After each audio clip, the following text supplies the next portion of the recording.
En vrai, je suis triste. Quelle saison du Barça? Quelle saison? Combien de buts qu'on a marqués au total? 174 peut-être, quelque chose comme ça. Combien de fois est-ce qu'on a été mené au score? Combien de fois est-ce que les gens se sont dit c'est fini pour le Barça? 2-0, 1-0, on revient toujours, on revient. C'était fort. Quelle saison? En vrai, je suis triste. Et en tant que supporter du Barça, tous les supporters du Barça vont se reconnaître très sérieusement. Personne n'aurait pu croire que le Barça allait faire cette saison-là. Personne. Allumez FIFA, allumez tout ce que vous voulez. Même le Real est plus fort que le Barça sur FIFA. Parce que c'est ça, en fait, qui devait arriver. C'était ça, la logique. Quand Mbappé, on nous annonçait sa signature, quand Xavi faisait sa conférence de presse pour nous dire oui, je ne nous vois pas rivaliser avec le Real, la situation au club, c'est quelque chose que je n'avais jamais vu depuis je ne sais plus quand. Laporta, il a compris, il a su que là, c'était pas le mental qu'il fallait. Bon, moi, personnellement, j'étais même pas d'accord avec Laporta. C'est un fin politicien, même si en vrai, c'est le meilleur président de l'histoire du club à 2 reprises, 2 époques différentes. Il vient, il nous sort un peu de la merde. C'est ce qu'il fait encore cette fois-ci. C'est le meilleur président de l'histoire du club. Mais voilà quoi. Je n'étais pas d'accord avec comment il a géré Xavi, même si bon, il avait compris. Mais surtout ceux qui l'ont compris, je pense, c'est peut-être Deco et Bojan qui sont allés chercher Hansi Flick. Et Hansi Flick, il est venu, il a changé nos vies. C'est vraiment le premier élément de cette saison, c'est Hansi Flick. C'est l'élément X. Hansi Flick, il nous a trouvés avec des moments de galère incroyables. Nous, depuis 2020 au Barça, c'est galère sur galère.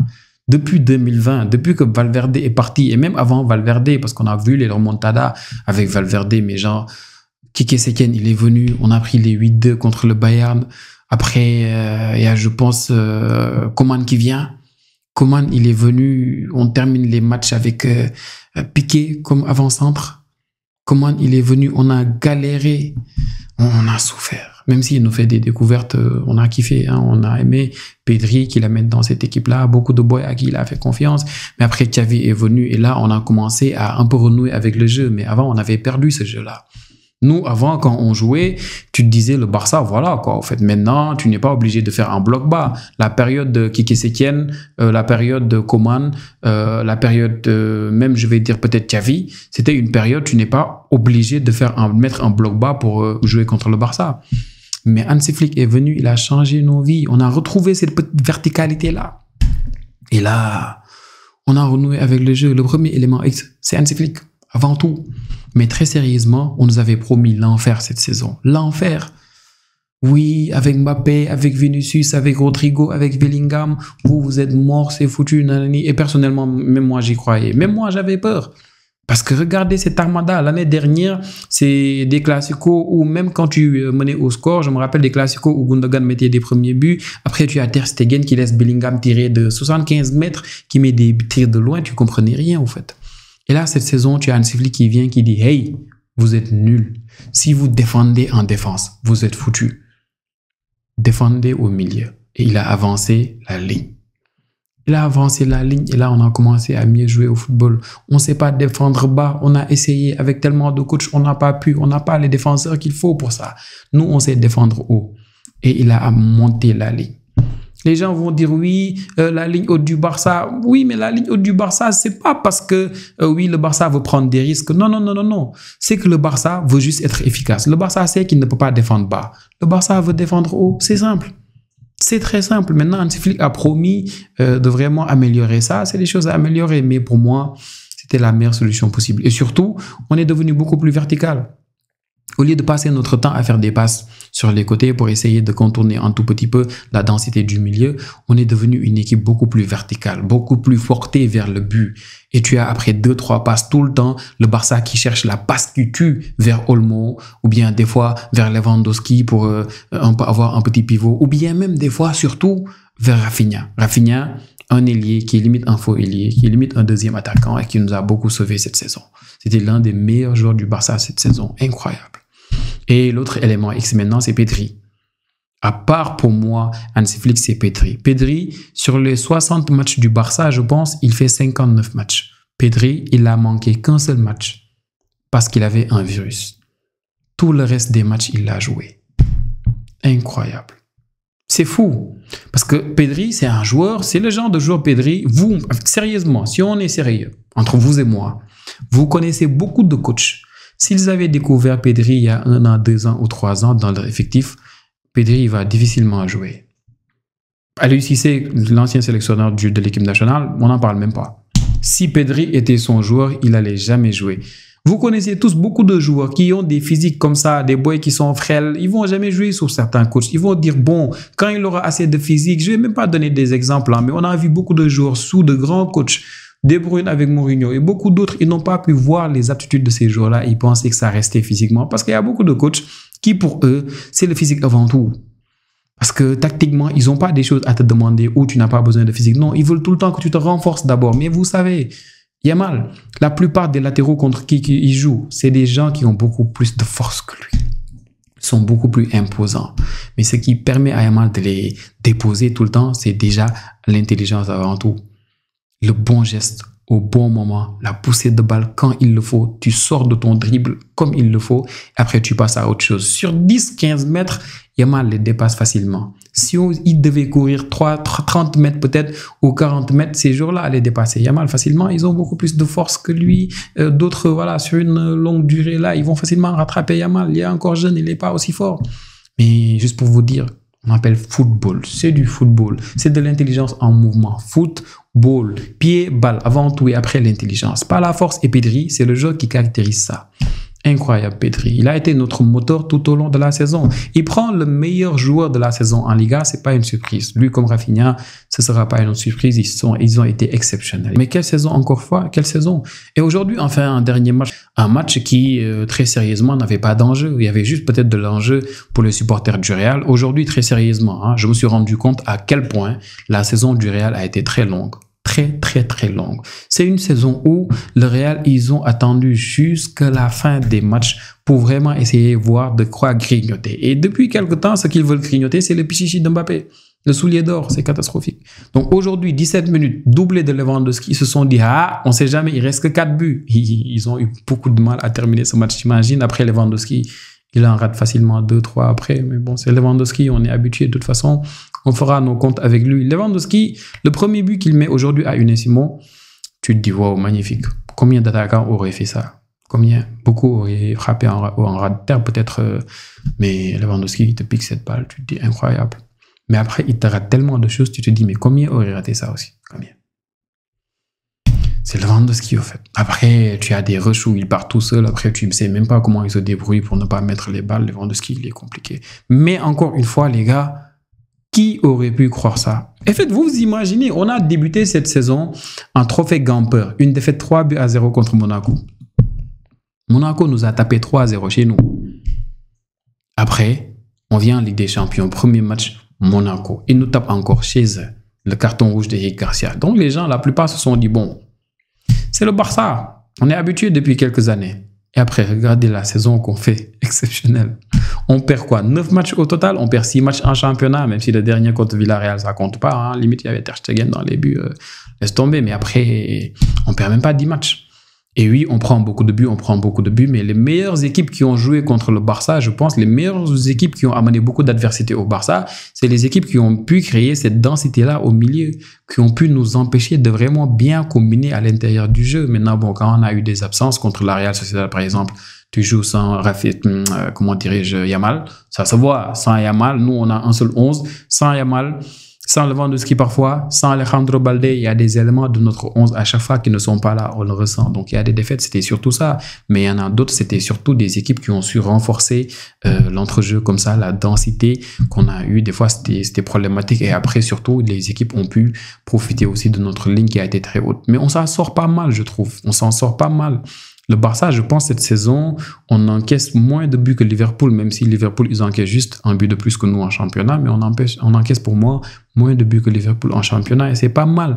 Il y a encore une petite marge à aller chercher. On peut améliorer cette défense. Et je suis d'accord avec Hansi Flick quand il dit oui, on n'a pas le temps de vraiment améliorer la défense parce qu'on joue tous les 3 jours. Je suis d'accord et je l'ai dit la dernière fois par rapport à Ruben Amorim et Manchester United. Je dis que pour moi, quand on veut construire une équipe, Surtout quand on vient et qu'on assume la transition, il faut essayer de jouer le moins de tableaux possible. Quand tu joues beaucoup de tableaux, c'est toujours compliqué de bâtir quelque chose. C'est pas évident. Et Hansi Flick, lui, ce qu'il fait cette saison, c'est fou et c'est exceptionnel. Là, en fin de saison, rendez-vous compte. On est en train de célébrer 3 titres. 3 titres. En début de saison, on nous avait promis l'enfer avec Mbappé, avec tant. Surtout que le Real, Mbappé, il vient et gagne la Super Coupe de l'UEFA contre Atalanta. Et après, tu te dis, c'est fini, ils sont lancés. Mes premiers matchs, ils font match nul. Petit à petit, nous, on perd contre Monaco. On se dit, qu'est-ce qui va se passer? On comprend qu'il y a un problème avec la cohabitation. Fin de saison, jusqu'au dernier match de la saison là du Barça, tu as le Barça qui célèbre un triplé et tu as le Real qui célèbre Mbappé. C'est ça, hein, la finalité. Le Real, ils ont cherché un petit os à gratter et ils l'ont. Et c'est le Pichichi, c'est le soulier d'or. Bon. Et le football, à chacun ce qu'il va aller gratter. Hein. Là, par exemple, c'est la fin de la saison. Pour le Barça, fin de la saison pour le Real. Mais j'aurais bien aimé jouer la finale de la Ligue des Champions comme le Paris Saint-Germain ou bien comme l'Inter Milan. Mais je peux pas. Donc les supporters vont tout le temps trouver, voilà, en fait, un petit os à gratter pour se rassurer que la saison n'était pas si mal que ça. Par exemple, je sors du discours de Ruben Amorim qu'il a fait aujourd'hui après le dernier match de la saison de Manchester United. Mais même moi, je suis hypé. Si j'étais supporter de Man U, j'allais être hypé. Ruben Amorim, il te dit oui, après 2 victoires et un match nul, mes 3 premiers matchs, je vous avais dit, la tempête arrive. Et la tempête est venue. Maintenant, après la fin de cette saison, je vous dis, les heures de couloir vont venir. Là, c'est un discours de politicien. Ruben Amorim, il est trop fort. Il fait ça. Je suis sûr, la plupart des supporters de Manchester United sont hypés. Mais bon, c'est comme ça, en fait. En fin de saison, chaque équipe trouve son petit os à gratter. Regardez Tottenham. 17e actuellement. 17e de Premier League. Ils sont au plus bas. C'est peut-être leur pire saison. Mais qu'est-ce qui a sauvé cette saison? C'est une Europa League gagnée. Contre qui? Manchester United. Voilà, finalement, ils sont contents, ils sont bien. Mais en vrai, ils ont été catastrophiques. Catastrophiques. Mais c'est le football, c'est comme ça. Et le Barça, pour moi, c'est la meilleure équipe d'Europe. Je peux sembler subjectif, c'est mon équipe. Mais dites-moi, vous, ce que vous en pensez. Qui aurait pu prédire cette saison du Barça? La plupart des supporters des autres clubs, les meilleurs matchs qu'ils ont regardés cette saison, c'est les matchs du Barça. Tu t'ennuies jamais. Regardez la fin de match aujourd'hui avec Da Fonseca sur Bein qui se met à un peu troller, tout ça. Mais c'était fun, mais au moins tu sens qu'ils ont eu du plaisir à regarder cette équipe-là tout au long de la saison, tout comme nous. Tout comme nous. Jusqu'à ce qu'il y a mal et pas mal de personnes ont compris. Tu prends 2 buts, 1 but, c'est pas grave. Tu sais que tu vas remonter. C'est une machine à créer des occasions de but tout le temps, tout le temps. Pedri, aujourd'hui encore, contre Bilbao. Regardez-le au milieu. Il fait 2-3 dribbles. Il fait une passe létale. C'est une machine, cette équipe. C'est une machine à créer des occasions de but. Et c'était une saison incroyable. Donc, cette vidéo-là, limite, ça dépasse le débrief. Hein. C'est surtout un bilan peut-être de cette saison. Hein. Une saison, on a commencé, comme je vous le disais, avec cette défaite en trophée Gamper, qu'on termine avec le triplé domestique, Liga, Super Coupe d'Espagne, Copa del Rey, demi-finale Ligue des Champions avec une prestation XXL, avec tellement d'absents, mais surtout cette saison en Liga, c'est la première fois que le Barça gagne plus de points à l'extérieur qu'à domicile. Et quand je vous dis à domicile, genre, c'est au Montjuïc, c'est même pas au Camp Nou. Attendez. Avec le Camp Nou, il y aura une meilleure ambiance. Et il y aura un meilleur football, je le pense. On aura un meilleur football, une meilleure ambiance. On aura quelques renforts pour pallier quelques postes. Et bon, c'est pas évident parce qu'on dit que le futur trophée Gamper, apparemment, le Barça va le jouer au Camp Nou. Mais juste pour tester un tout petit peu, j'imagine, au début, je pense au mois d'août, il est prévu que le Barça joue ses 3 premiers matchs à l'extérieur. Comme ça va retarder un peu le début de nos matchs au Camp Nou. J'ai vraiment hâte, en fait. J'ai vraiment hâte. Et Flick, ce qu'il fait, incroyable. Flick, c'est vraiment l'élément X cette saison. Après, on s'est régalé devant les matchs du Barça. On s'est beaucoup régalé. J'ai parlé de Flick. J'ai parlé de Pedri, il faut aussi parler de Rafinha. Rafinha, il y a encore 2 ans, il jouait beaucoup plus à droite. Juste quand il était venu, on a eu João Félix la plupart du temps à gauche. On a eu beaucoup de joueurs aussi, Ansu Fati des fois. Voilà. Donc, et surtout après, quand il est venu Yamal, l'année dernière déjà, Yamal, il a beaucoup plus joué à droite, ce qui fait que Rafinha a beaucoup joué à gauche. Cette année, Rafinha, il a beaucoup été faux ailier et il fait une saison exceptionnelle. Rafinha, c'est le meilleur buteur, co-meilleur buteur de la Ligue des Champions, le meilleur passeur de la Ligue des Champions, 2e meilleur passeur de la Liga, 3e ou 4e meilleur buteur de la Liga. Incroyable sa saison, incroyable. Il prend le ballon d'or, ce n'est pas un scandale. Ce n'est pas un scandale. Les chiffres qu'il nous sort, c'est le Brésilien qui a la saison la plus prolifique au Barça. C'est une folie. Et les records qu'il a battus avec ses stats en Ligue des Champions, n'en parlons même pas. N'en parlons même pas. C'était une saison incroyable du Barça. Et maintenant, Lamine Yamal. N'en parlons même pas. Et maintenant, Lamine Yamal. Lamine Yamal. Qu'est-ce que tu vas dire encore sur Lamine Yamal? Je vous l'ai dit la dernière fois. Il y a 2 ans, Yamal avait 15 ans. Il a fait ses débuts.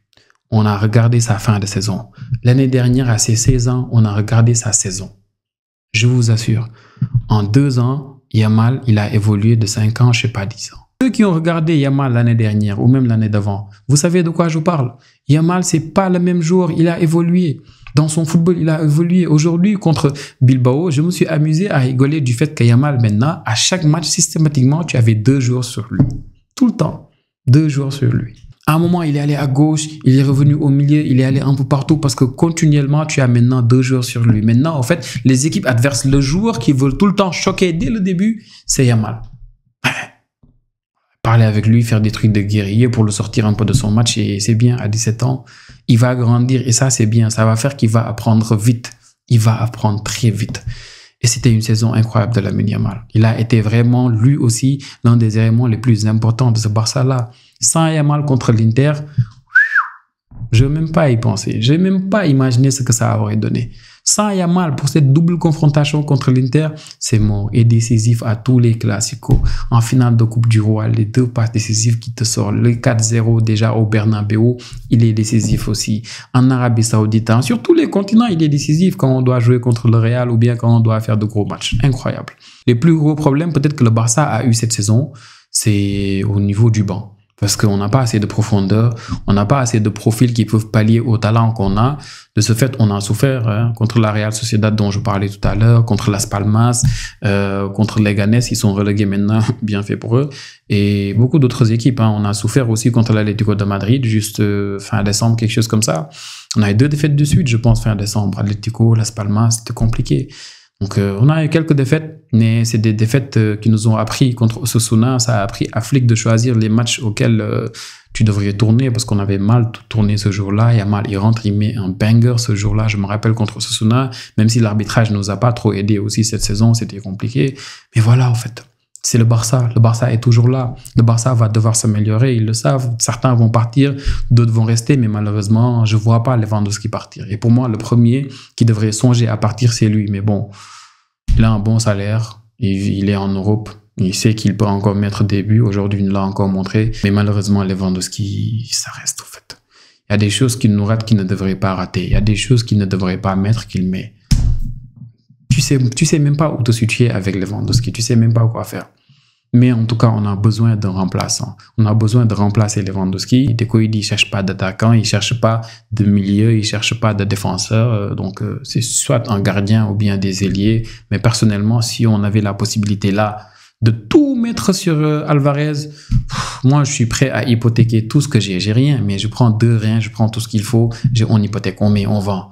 Voilà, on prend Alvarez. Alors, des fois, je dors, je rêve d'Alvarez. Tellement je le veux au Barça. C'est une folie. C'est une folie. Je l'avais dit en début de saison, c'est le seul joueur en Europe. Donnez-moi n'importe quel entraîneur, n'importe quelle équipe il peut jouer, n'importe quel dispositif. Il va partout où il veut. Il peut aller où il veut, il va jouer. C'est l'un des seuls joueurs en Europe, il peut jouer où il veut. Où il veut. C'est une folie. Avec des remplaçants comme Sorloth qui te sortent des... quoi. Il a 20 buts cette saison, Sorloth, en tant que remplaçant. 20 buts, c'est peut-être juste en Liga, non? C'est une folie. Mais parlant de Sorloth aussi, Ferran Torres, ce qu'il fait avec le Barça, c'est fou. Le requin, maintenant, il est devenu une source très fiable maintenant. De buts, de prestations, regardez. Là, on parle d'Aston Villa qui le voudrait. Mais je ne suis même pas sûr qu'ils vont encore le vouloir puisque maintenant, ils vont en Europa, même si ça ne devrait pas changer grand-chose pour moi. Mais on parle de 50 millions et il y a des supporters du Barça qui te disent non, non, non, non, non, non, non.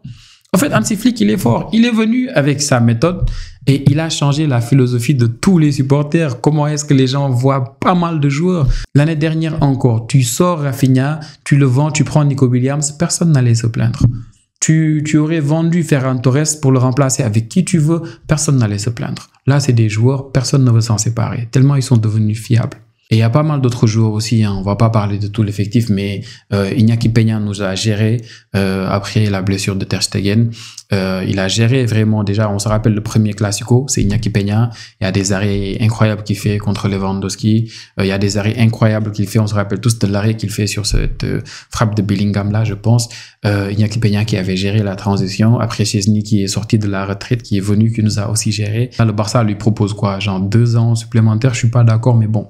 C'est le Barça, j'espère qu'on va prendre peut-être Garcia dont on parle, le gardien de l'Espagnol Barcelone.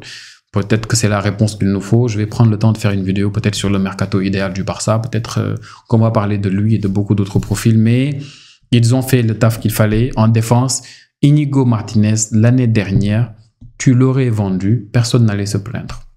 Personne. Mais il est resté et il s'est imposé. Cette saison, Inigo Martinez, pour moi, c'est notre meilleur défenseur. Rien à dire. Cubarsí, c'est même pas une saison de confirmation. Cubarsí, c'est l'année dernière qu'il a confirmé. 19 ans, Cubarsí. 19 ans. Et regardez les prestations qu'il nous sort. Qu'est-ce que tu peux dire? Rien. Et les derniers matchs récemment, il les joue blessé. Il les joue avec un virus. Il a perdu pas mal de kilos apparemment récemment à cause d'un virus qu'il avait. Il avait mal à l'estomac, je ne sais même plus où, mais il est fort. Il est fort. Il est solide. Il est intelligent à la sortie de balle. Il est intéressant de la tête. Il est intéressant. Je vois de très belles années devant lui. Très belles années de carrière pour le boy. Et à gauche, Alejandro Balde qui a pas mal évolué en début de saison. Je me plaignais un tout petit peu de son apport à gauche. Et après, en mi-saison, à la mi-saison, on va dire, il s'est beaucoup amélioré. Et après, il te sort des prestations XXL comme ce qu'il fait aujourd'hui. Il n'a pas de solution. Il peut tripler 1-2 joueurs, te sortir un peu de la merde, faire une petite passe, se replier. Donc, il est en train d'évoluer et j'aime bien comment il évolue. Et Garcia, après son prêt à Girone, regardez maintenant, c'est devenu quelqu'un de très fiable en défense. À droite, très fiable. Donc, du coup, encore une fois, je vais répéter ce que je disais la dernière fois. Il y a des joueurs, des fois, ce n'est pas qu'ils sont nuls, c'est le contexte qui est bizarre. C'est le contexte. Je l'avais dit ici pour Rodrigo. J'avais parlé aussi de Luis Suarez après notre match là contre notre saison, surtout, je vais dire de 2020, après les 8-2 contre le Bayern. On avait dit, ouais, il faut vendre Luis Suarez. J'étais pas d'accord. Je disais, non, c'est le contexte. C'est toute l'équipe qui est nulle parce que c'est l'entraîneur, parce que personne n'a voulu comprendre. Il est parti à l'Atlético. Qu'est-ce qu'il a fait? Il a pris le championnat. Donc, des fois, c'est le contexte. Donc, beaucoup de joueurs aujourd'hui nous montrent que c'était surtout le contexte. D'ailleurs, quand Busquets est parti après la Liga de Xavi, on n'a pas eu le De Jong qu'on a voulu devant la défense. Parce que devant la défense, De Jong, il est bon avec le ballon, mais sans ballon, De Jong, il n'est pas fiable. Du coup, Xavi n'a pas trop voulu mettre De Jong devant la défense. On a eu des Gavi ici, Pedri qui est venu avec lui. On est même allé prendre Oriol Romeu pour essayer de jouer devant la défense. On a tout fait parce qu'il ne suffisait pas. Et bah, Hans Flick, il est venu avec son double pivot. Il a dit, j'ai pas besoin d'un seul joueur, j'ai besoin de 2 joueurs et je sais comment jouer avec eux. Il a commencé la saison avec Bernal et Casado. Bernal, Casado, ils ont été exceptionnels. Olmo, la recrue qui vient, qui joue 2 matchs sur 5, exceptionnel lui aussi. Il a montré de quoi il était capable, même si je pense qu'il a encore une certaine marge pour pouvoir bien, on va dire, même pas s'intégrer dans cet effectif, mais être beaucoup plus décisif parce qu'il peut le faire. Il peut jouer à gauche, il est excellent comme 10, il peut être partout. Aujourd'hui, il rentre en deuxième période, il a été exceptionnel. Et peut-être Fermin Lopez est en train de lui montrer que si tu fais pas attention, mon gars, et Fermin, j'espère vraiment que l'Angleterre va le laisser tranquille. Il a tout ce qu'il faut pour partir en Premier League, tout ce qu'il faut. Fermin, il y a beaucoup d'équipes aujourd'hui, je les aurais bien vus mettre un petit 60 millions sur lui. C'est un joueur exceptionnel, exceptionnel. Donc vraiment, c'est une saison pour moi top pour le Barça. Maintenant, c'est la fin de saison. Le Barça ne va pas jouer de Coupe du Monde des clubs, tout ça. C'est pas grave. Les dernières années ont été difficiles pour le Barça. Il n'y a pas de souci, le Barça va se reposer, repos bien mérité. Après la Coupe du Monde des clubs, beaucoup d'équipes auront beaucoup d'argent, mais vont bien se fatiguer. Et en début de saison, on va voir encore qui est qui. Tu as Ansu Fati malheureusement qui n'a même pas joué les intermittents. Philippe ne compte pas sur lui, il lui a montré. Je pense que là, il sait ce qu'il doit faire. On parle de lui à Monaco, j'espère qu'il va partir. Il va bien se régaler là-bas. À part lui, il y a beaucoup de joueurs aussi qui vont devoir peut-être partir. Hein. Je pense à Pablo Torre. Ils vont peut-être partir, je ne sais pas, mais peut-être qu'ils vont le faire. Si Olmo se blesse moins, Torre, la saison prochaine, il ne joue pas. Maintenant, on joue sur plusieurs tableaux. Peut-être qu'il va rester pour essayer de gratter un peu de minutes par-ci, par-là. Mais lui, je pense que sera le premier peut-être à essayer de prendre la porte parce qu'il va comprendre que ça va être très compliqué avec Fermin. avec Olmo, ça va être très compliqué pour lui. À droite, maintenant, pour moi, si on doit recruter quelque part, ça doit plus être à droite qu'à gauche, quoi. Ok, à gauche, tu n'as pas d'ailier gauche, mais tu sais que si Rafinha fait le taf, un faux ailier, ça va parce que tu as Alejandro Balde. Mais à droite, quand il n'y a pas Lamine Yamal, le seul joueur que tu peux mettre là-bas, c'est Rafinha. Imagine, tu veux reposer les deux. Tu fais comment? Ouais, c'est compliqué. Donc, en grosso modo, pour moi, le Barça, c'est la meilleure équipe d'Europe. Le Barça a fait le triplé national. Le Barça a fait sensation. Aujourd'hui, le Ballon d'Or, même si il ne le prend pas à Yamal, Rafinha peut le prendre. Et même si Dembélé le prend, le plus important, le meilleur joueur au monde aujourd'hui, tu demandes à qui tu veux, les gens vont peut-être te dire Yamal. C'est Yamal qu'on regarde et on sent ça. On voit un joueur qui a 17 ans, il y a 2 joueurs qui sont au marquage, des fois 3. Tu as des coachs comme Inzaghi qui te dit j'ai été obligé de mettre 3 joueurs sur lui et 3 joueurs sur Yamal. On a vu ce que ça a donné à l'aller contre Inter. On a vu quand Marcus Thuram descendait bien bas pour aider à défendre sur Lamine Yamal. Le but qu'il met à l'aller, il gagne son duel face à Marcus Thuram. Après, il se retourne, il prend cette balle, il fixe Mkhitaryan, il entre dans la défense. Et là, hop, le but incroyable. Donc, c'était une saison pour moi incroyable du Barça. Lamine Yamal, 17 ans, meilleur passeur de la Liga. Il ne met que 9 buts, mais encore une fois, l'année prochaine, il peut mieux faire. Moi, si j'ai une seule chose peut-être qui m'agace un tout petit peu chez Yamal, et quand je dis qu'il m'agace, je veux dire une obsession que je vois chez lui dernièrement, c'est le fait de vouloir marquer tout le temps des buts. Pour moi, Lamine Yamal, c'est un passeur né. C'est un passeur né. Lamine Yamal, sans forcer, chaque match, il peut facilement te faire 2 ou 3 passes décisives. Sans forcer. Avec cette équipe-là, il peut facilement battre les records de passes décisives, que ce soit en Liga ou ailleurs. Mais c'est un joueur qui se veut beaucoup plus clutch. Les gens l'attendent de plus en plus au tournoi. Donc, Lamine Yamal, lui aussi, il veut montrer de quoi il est capable. Ce qui fait que maintenant, Lamine Yamal, même à des occasions où il a la possibilité de faire la passe, il préfère tenter et tirer. Et c'est pas mal. C'est-à-dire que ça peut faire de lui un serial buteur. Mais pour moi, il doit s'appuyer déjà sur sa force et après, de temps en temps, mettre les buts. Parce que c'est pas grave si Yamal ne met pas beaucoup de buts. C'est un ailier. Lamine Yamal, s'il devient un joueur qui met des buts en n'en plus finir et des passes en n'en plus finir, c'est fini. S'il continue à ce rythme-là et qu'il double ses stats la saison prochaine en termes de buts et de passes décisives, à 18 ans, la saison qu'on va avoir, ce qu'on va dire de lui, vous n'êtes même pas prêt. Mais vraiment incroyable cette saison. On s'est bien régalé devant les matchs du Barça. Maintenant, il y a la finale de la Ligue des Champions à venir. Il y a la Coupe du Monde des clubs. On va se régaler sur ça en attendant. Le Barça va nous manquer à tous, mais il y a le mercato. On va parler des joueurs que le Barça va prendre. On va peut-être parler de beaucoup d'autres choses, les amis, mais n'oubliez pas, il faut vous abonner. Il faut aimer les vidéos, les amis. Il faut commenter, donner vos avis. On va se retrouver pour une prochaine vidéo. Ciao, ciao et prenez tous bien soin de vous.